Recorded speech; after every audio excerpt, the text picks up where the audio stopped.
बेटा तुमने कभी सोचा था तुम्हारी ऑल इंडिया फिफ्थ रैंक लग जाएगी?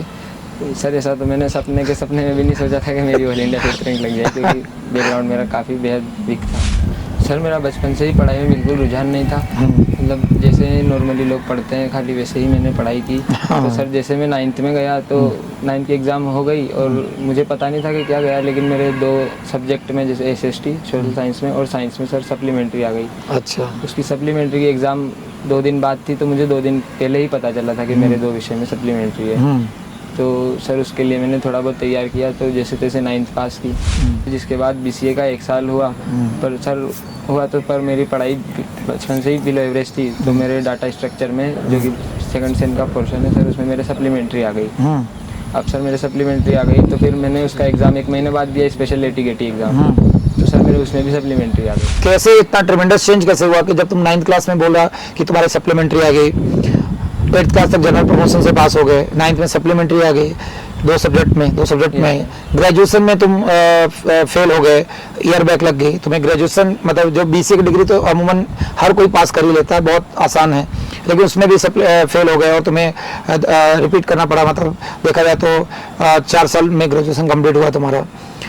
इसके बाद तुम निमसट जैसे टफ एग्जाम में ऑल इंडिया फिफ्थ रैंक लेके आ जाते हो, और जो कि पेपर भी टफ था इस बार का, लेंदी था। तो ये जो ट्रेमेंडस चेंज हुए, वो परिवर्तन हुआ और जिम ज्वाइन करने के बाद, वो परिवर्तन कैसे हुआ? पर सर आपकी जो टीचिंग टेक्निक थी वो भी 100% से ऊपर थी, तो मैं अच्छे से उन चीज़ों को समझ पाया, जो लैंग्वेज थी वो समझ पाया। तो उस वजह से मुझे आपके लेक्चर से काफ़ी मोटिवेशन भी मिला, और पढ़ने की टीचिंग टेक्निक का भी बहुत बड़ा योगदान है, जो आपने बेसिक से एडवांस तक हमको पढ़ाया। बेसिक्स तो मेरे बिल्कुल 0 पे ही, मतलब माइनस में ही भी समझ सकते हैं, तो कोई बड़ी बात नहीं। तो वैसा था।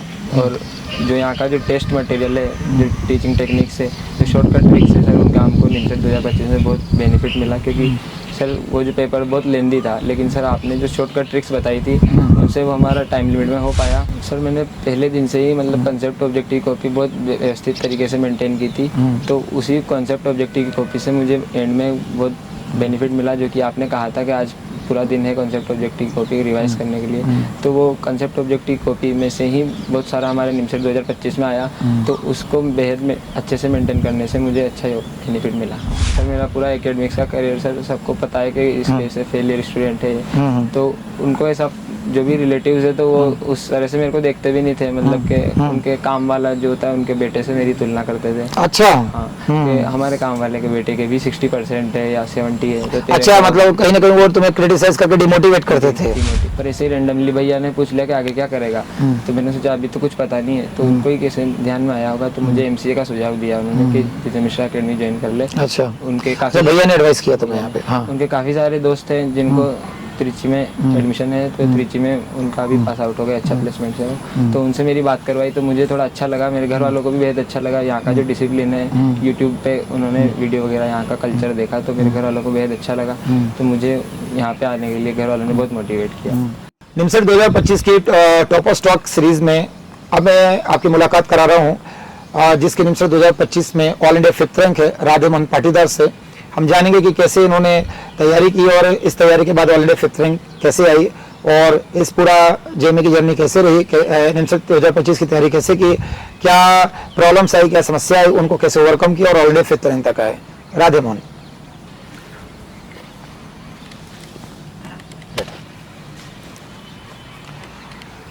राधेमोहन, अब तुम मुझे ये बताओ कि जैसे निमसट 2025 के एग्जाम में तुम्हारी ऑल इंडिया फिफ्थ रैंक है, तुम शायद झालावाड़ राजस्थान से के रहने वाले हो, तुम्हारा वहाँ बोर्ड क्या था? CBSE बोर्ड था या ICSE था या राजस्थान बोर्ड था? CBSE बोर्ड था। CBSE बोर्ड था। तो बेटा तुम्हारी निमसट 2025 में जो ऑल इंडिया फिफ्थ रैंक है, और उसके पीछे क्या रीजन था, और ऑल इंडिया फिफ्थ रैंक जब तुम्हारी आई तो उसके पहले कभी सोचा था कि मैंने निमसट 2025 के एग्जाम में ऑल इंडिया फिफ्थ रैंक आ जाएगी? जी नहीं सर, मैंने कभी ऐसी अचीवमेंट प्राप्त नहीं की, पर मेरा पहले से बैकग्राउंड बहुत बिलो एवरेज था, तो उसके कारण मुझे कभी ऐसा लगा नहीं था कि मेरी ऑल इंडिया रैंक फिफ्थ आ जाएगी, पर एकेडमिक डिसिप्लिन के कारण मेरी ये ऑल इंडिया रैंक आई। मैं ये पूछाऊंगा जैसे तुमने कई इंटरव्यूज में, कई इंट्रोडक्शन में तुमने बताया कि तुम्हारा बैकग्राउंड काफ़ी वीक था और स्कूलिंग तुम्हारी इतनी प्रॉपर अच्छे ढंग से नहीं हुई और कॉलेज में भी कोई प्रॉपर तुम्हारा परफॉर्मेंस नहीं था। तो हर बच्चों को एक जिज्ञासा रहती है ना कि जो बच्चे टॉप 10 में आए मतलब बहुत आउटस्टैंडिंग होंगे, पढ़ने में बहुत अच्छे होंगे और उनका शुरू से बेस स्ट्रांग होगा, आईटी में की तैयारी किया होगा। तो तुम्हारा अपना एक क्या बैकग्राउंड था, क्या किस ढंग से स्कूलिंग हुई, कॉलेज हुई और उसमें क्या परफॉर्मेंस था? तुम एवरेज थे, बिलो एवरेज थे, अबव एवरेज स्टूडेंट थे, वो मुझे बताओ। सर मेरा बचपन से ही पढ़ाई में बिल्कुल रुझान नहीं था। मतलब जैसे नॉर्मली लोग पढ़ते हैं खाली वैसे ही मैंने पढ़ाई की। क्योंकि सर जैसे मेरे को सीबीएसई स्कूल में रख दिया था, क्योंकि अच्छा शहर है झालावाड़, तो वहाँ पे सबको अच्छे स्कूल में मतलब ऐसे अच्छी बात समझते हैं। तो मुझे ऐसे अच्छे स्कूल मतलब अच्छी बात समझने के लिए सीबीएसई में डाला था, तुम होनहार थे इसलिए नहीं डाला था। हाँ बताओ। तो सर मैं सीबीएसई स्कूल में मुझे रखा, तो मेरा इतना मतलब मैं उनके कॉन्सेप्ट को, उनकी लैंग्वेज को तक समझ नहीं पाया, ग्रास्पिंग पावर बहुत मतलब समझ नहीं पाया सर।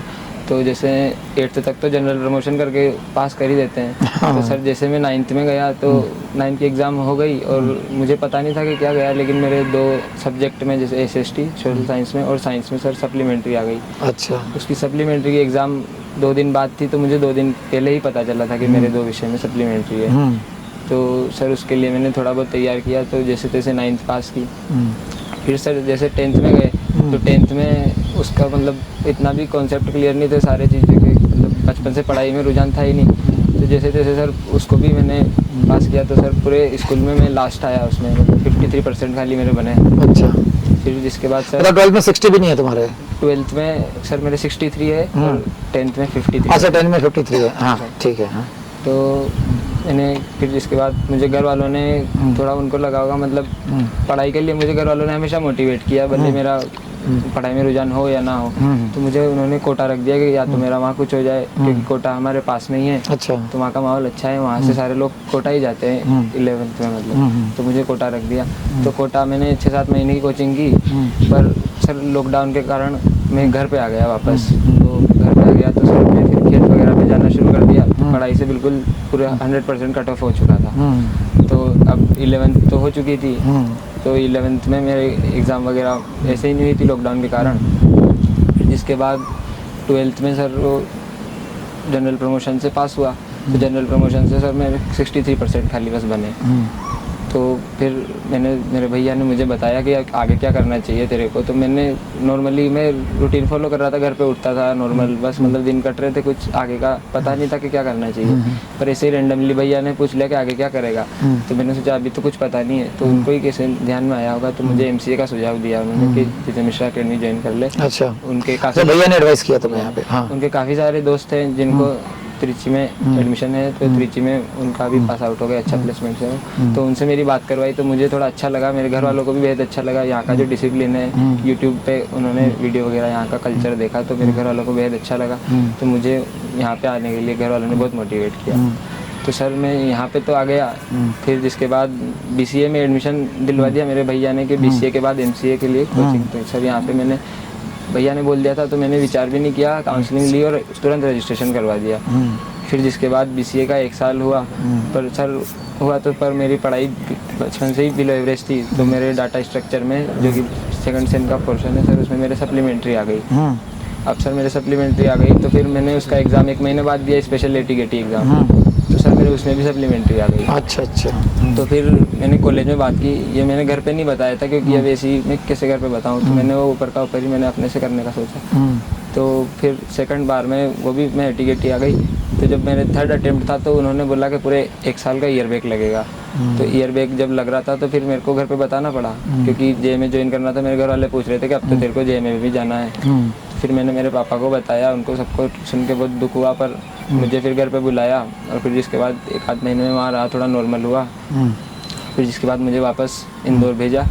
तो मेरे को रजिस्ट्रेशन करवाने के लिए बहुत मैंने अपने आप को मान ही लिया था कि अब मैं कुछ कर ही नहीं सकता हूँ, क्योंकि मतलब जब बीसीए की डिग्री में ही अगर कोई फेल हो जाता है तो वो आगे क्या ही सोचेगा, मतलब जो कि बहुत नॉर्मल पढ़ाई में भी। तो मुझे घर वालों ने बहुत मोटिवेट किया यहाँ आने के लिए, और मतलब फोर्स करा, भेजा मुझे। तो मैं यहाँ पर आया 10 दिसंबर को। तो सर मैंने यहाँ पे फिर डबल रजिस्ट्रेशन करवाया। मैं डर के कारण आपसे काउंसलिंग भी नहीं ली, राजेश सर ने कहा तो कि पहले ले ली थी, तो फिर डबल काउंसलिंग भी नहीं ली। फिर जिसके बाद मैंने कॉलेज की वो जो एटीकेटी एग्ज़ाम थी वो भी दी, तो 1 साल मैंने उसके लिए पढ़ाई भी की थी, तो मैं वो निकल गई, मैं पास हो गया उसमें। फिर इसके बाद मैंने अगले साल 10 दिसंबर काउंसलिंग करवाई थी, तो 7 अक्टूबर 2023 को मैंने ज्वाइन किया। तो बेटा अब ये तुम्हारा जो तुम्हारी स्टार्टिंग की जर्नी है, तो ये देख के तो लग रहा है कि तुमने ये वीकनेस इतनी था कि तुम अपने आप को मान लिया था कि मैं किसी एग्जाम के लिए नहीं बना हूँ।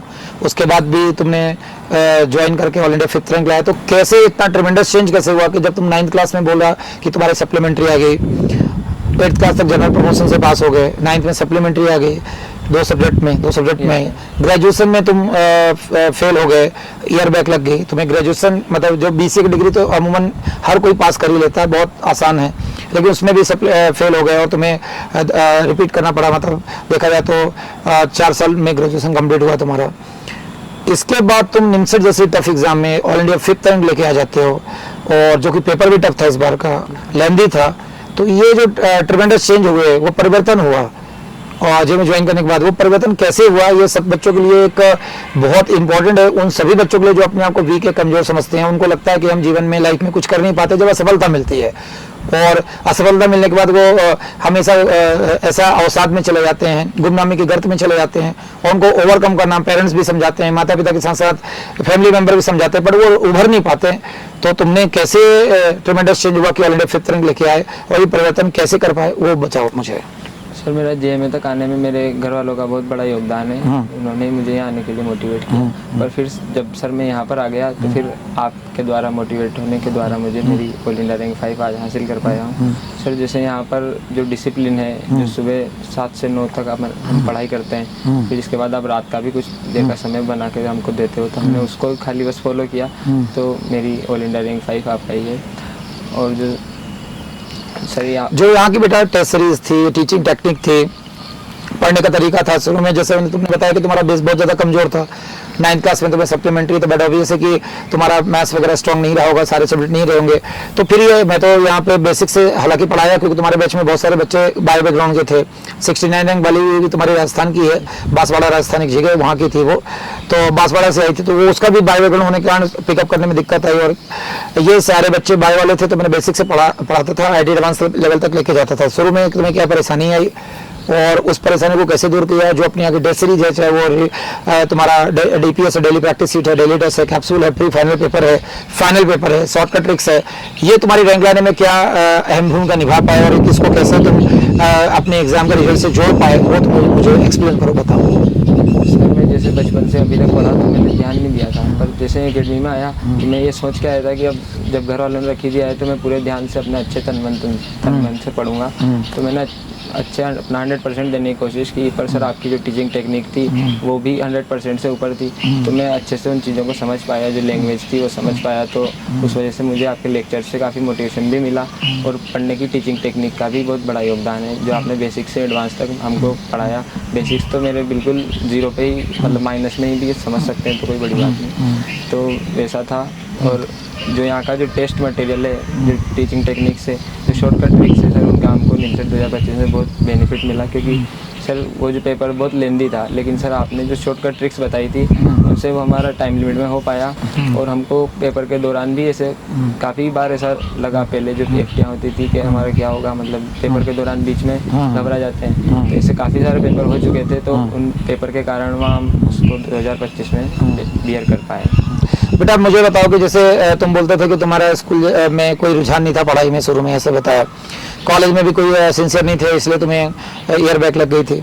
यहाँ ऐसा क्या हुआ जेएमए में कि तुम यहाँ टिके रह गए? ये मेरे लिए ताजुब वाली बात है, क्योंकि सारे बच्चे मतलब इस बात को जानना चाहेंगे कि जब स्कूल में जाने में तुम्हें रुचि नहीं थी, कॉलेज के पढ़ने में रुचि नहीं थी, तो ऐसा क्या जेएमए मिल गया कि इतना टफ डिसिप्लिन में भी रह के, अनुशासन में रह के भी तुम टिके रहे और लास्ट तक टिके रहे और ऑलरेडी 5th रैंक लेके आ गए? तो जेएमए में से तुम्हें क्या मिला? पर सर यहाँ पर जो आपके मोटिवेशन लेक्चर होते थे, समय समय पर मुझे काफ़ी बार ऐसा लगा कि विड्रॉल कर दूं, पर फिर आपके जो मोटिवेशन लेक्चर्स होते थे, मतलब मुझे लगता था कि मैं विड्रॉ कर दूं, पर 1-2 दिन में ही वो ऐसा मोटिवेशन लेक्चर हो जाता था कि मुझे और बेहतर करने की ऊर्जा अपने आप में महसूस होती थी और मैं बेहतर कर जाता था। जो यहाँ बेसिक से एडवांस लेवल तक जो पढ़ाया गया, जो टेस्ट सीरीज है, खासकर डेली पेपर हुआ, और जो कॉपी में पूरे कंसेप्ट ऑफ डेली पढ़ते थे और डेली रिवीजन करते थे, जो शेड्यूल था, उसका क्या योगदान था तुम्हारी सफलता में? सर मैंने पहले दिन से ही मतलब कंसेप्ट ऑब्जेक्टिव कॉपी बहुत व्यवस्थित तरीके से मेंटेन की थी, तो उसी कंसेप्ट ऑब्जेक्टिव की कॉपी से मुझे एंड में बहुत बेनिफिट मिला, जो कि आपने कहा था कि आज पूरा दिन है कंसेप्ट ऑब्जेक्टिव कॉपी रिवाइज करने के लिए, तो वो कंसेप्ट ऑब्जेक्टिव कॉपी में से ही बहुत सारा हमारे निमसेट 2025 में आया, तो उसको बेहद में अच्छे से मेंटेन करने से मुझे अच्छा बेनिफिट मिला। बेटा तुमने कभी सोचा था तुम्हारी ऑल इंडिया 5th रैंक लग जाएगी? सर ऐसा तो मैंने सपने में भी नहीं सोचा था कि मेरी ऑल इंडिया 5th रैंक लग जाए, क्योंकि बैकग्राउंड मेरा काफ़ी बेहद वीक था। हाँ, कैसा महसूस कर रहे हो जब ऑल इंडिया 5th रैंक आए? तुम्हारे घर वाले, खासकर तुम्हारे घर वाले जो तुम्हें सही मार्ग में डालना चाहते थे, और लकली तुम्हारा बहुत अच्छा हो गया, ऑल इंडिया 5th रैंक आ गई, अब मम्मी पापा और घर वाले कैसा महसूस कर रहे हैं? सर घर वाले ने मुझे खाली बस ऐसे एंगेज करने के लिए ही यहाँ पे एडमिशन दिलाया था, पर जो मेरी ऑल इंडिया 5th रैंक आ गई तो उनके लिए बहुत मतलब गौरव की बात हो गई, वो तो उनको काफ़ी बेहद अच्छा लग रहा है उससे। परिवार में, समाज में सब बहुत अच्छा है, बहुत अच्छा लगा। है ना? नजरिया भी चेंज हो गया होगा तुम्हें देखने का। सर मेरा पूरा एकेडमिक्स का करियर, सर सबको पता है कि इस वजह से फेलियर स्टूडेंट है, तो उनको ऐसा जो भी रिलेटिव्स है तो वो उस तरह से मेरे को देखते भी नहीं थे, मतलब कि उनके काम वाला जो होता है उनके बेटे से मेरी तुलना करते थे। अच्छा। हाँ, कि हमारे काम वाले के बेटे के भी 60% है या 70 है, तो अच्छा, मतलब कहीं ना कहीं वो तुम्हें क्रिटिसाइज करके डिमोटिवेट करते थे। डिमोटिवेट, हाँ। तो कि हमने उसको अप्रिशिएट किया तो तेरा क्या होगा, मुझे वो बातें याद आती है तो लगता है कि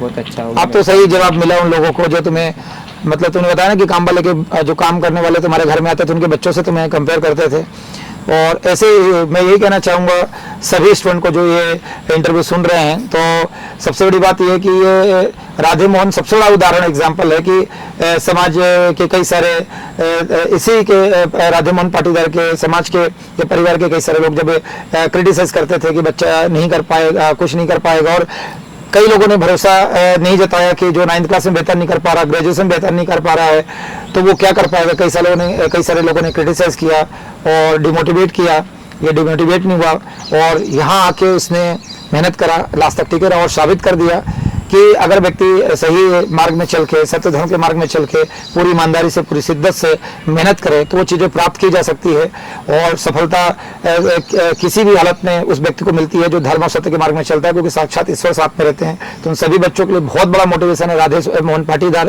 की ये निमसेट जैसे टफ एग्जाम में, जो कि इस साल का पेपर वाकई लेंदी भी था, टफ था, और जो बच्चा 9th क्लास में सप्लीमेंट्री आता है, ग्रेजुएशन में एक सब्जेक्ट में फेल हो जाता है, हाँ घर वाले, इसने राधे मोहन ने बताया कि सिर्फ इसलिए इन्होंने एडमिशन दिलाया था घर वालों ने कि कोई रैंक और रिजल्ट नहीं चाहिए था घर वालों को, तुमने बताया कि सिर्फ इंगेज करने के लिए कि सही मार्ग में चले और कुछ कर पाए, और उसके बाद उद्देश्य उनका बिल्कुल नहीं था। और ये राधे मोहन ने तो बोला सपने में भी सपना नहीं सोचा था कि ऑल इंडिया 5th रैंक आ पाएगी। इतनी विपरीत परिस्थितियों के बाद भी, और जब लोग क्रिटिसाइज कर रहे हैं, डिमोटिवेट कर रहे हैं, उसका खुद का भरोसा ऐसा लग रहा था कि मैं कर नहीं पाऊंगा। उसने ये तक बताया कि जेमे में जब एडमिशन दिलाने मम्मी पापा आए थे तो वो खुद सोच रहा था कि कुछ ऐसा हो जाए कि एडमिशन ना लूं ताकि पढ़ना ना पड़े, और जब यहाँ ज्वाइन करा तो यहाँ के सारे योग ध्यान प्राणायाम के साथ साथ जो मैं पौराणिक कथाएं सुनाता था, जो मोटिवेशन आया सारे बच्चों के साथ लेके, वो उनके अंदर भावना आई और करने की भावना आई, तो वही ने उसी बच्चे ने 2025 एक एग्जाम में ऑल इंडिया 5th रैंक लाके न सिर्फ एकेडमी का नाम रोशन किया पूरे देश में, बल्कि अपने पूरे झालावाड़ राजस्थान का नाम रोशन किया, और सभी लोगों को माकूल जवाब भी दिया जो राधे मोहन को कहते थे वो कुछ नहीं कर पाएगा, और काम वाले बच्चे से भी इसकी तुलना करते थे कि उनके 60% आ गए, राधे मोहन के नहीं आए। तो किसी को कभी कमजोर नहीं समझना चाहिए, और हर व्यक्ति को अपने पर भरोसा रखना चाहिए कि हम कर सकते हैं। बस ये रहता है कि उस समय अनुकूल परिस्थितियां नहीं मिली, राधे मोहन को गाइडेंस देने वाला कोई नहीं मिला। तो मैंने यही बोला कि मेहनत, कोई बच्चा इंटेलिजेंट या कोई बच्चा बेकार नहीं होता। जैसे ये इंपॉर्टेंट नहीं कि बीच में कितनी क्वालिटी है, महत्वपूर्ण ये है कि जमीन भी बोया गया है। अगर बीच को सही जमीन मिल जाए, सही माहौल मिल जाए, सही एटमॉस्फेयर, सही वातावरण मिल जाए तो निश्चित तौर पे बहुत बड़ी सक्सेस प्राप्त करता है। और मुझे एक बात याद आ रही है, जो कछुआ खरगोश की कहानी तुम्हारे बैच में सुनाया था मैंने, कि ये कोई भी हो जीतेगा में से कछुआ खरगोश जीत ही नहीं सकता। कि खरगोश की नियत रहती है कि वो एक पर्टिकुलर टाइम में तो वो कुचाले मार के और वो जीतने की कोशिश करता है, लेकिन कछुआ ये रहता है कि वो कंसिस्टेंट, क्रेडिबल, कंटिन्यूअस लगातार कछुआ चलता रहता है, और जब तक लक्ष्य तक नहीं पहुंच जाता है तब तक वो अपने मार्ग को छोड़ता नहीं है। तो कछुआ के चाल से अगर कोई व्यक्ति चले, सतत निरंतर लगातार चलता रहे तो निश्चित सफलता उसको मिलेगी। तो कछुआ खरगोश की कहानी हमेशा आज भी सत्य है, आज से 1000 साल पहले भी सत्य थी, और हाईटेक युग में चले जाएंगे तो भी कछुआ खरगोश की कहानी में जीत हमेशा कछुए की होगी, खरगोश कभी नहीं जीत सकता। उसका रीजन है कंसिस्टेंट, क्रेडिबल एंड कंटिन्यूअस, सतत निरंतर लगातार जो चलेगा उसकी विजय होगी। राधा मोहन पाटीदार सबसे बड़ा एग्जाम्पल है इस बात का। चलो बेटा, बहुत अच्छा लगा तुमसे बातचीत करके।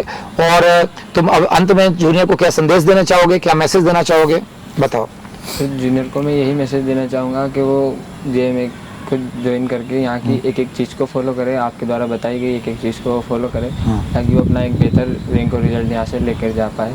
हर बच्चे में मतलब कुछ ना कुछ क्वालिटी होती है, लेकिन उसको पता नहीं चलता है कि क्या होता है। पर अगर सही गाइडेंस देने वाला अगर व्यक्ति उनको मिल जाए सही समय पर, तो उनका जीवन में कुछ बेहतर हो सकता है। इसलिए मैं यही कहना चाहूँगा कि वो जेएमए का डिसिप्लिन फॉलो करें और अपने आगे करियर के लिए जाएं। चलो बेटा, आप तुम्हें ढेर सारा आशीर्वाद। अब अपनी इसी मेहनत को बरकरार रखना है। तुम्हें NIT त्रिची अलॉट हो चुका है, वहाँ जाके अच्छे से मेहनत करो, और मेहनत करने के बाद अच्छे पॉइंटर्स बनाओ, और अपने देश, अपने वतन, अपने राष्ट्र के लिए अपना योगदान निभाओ।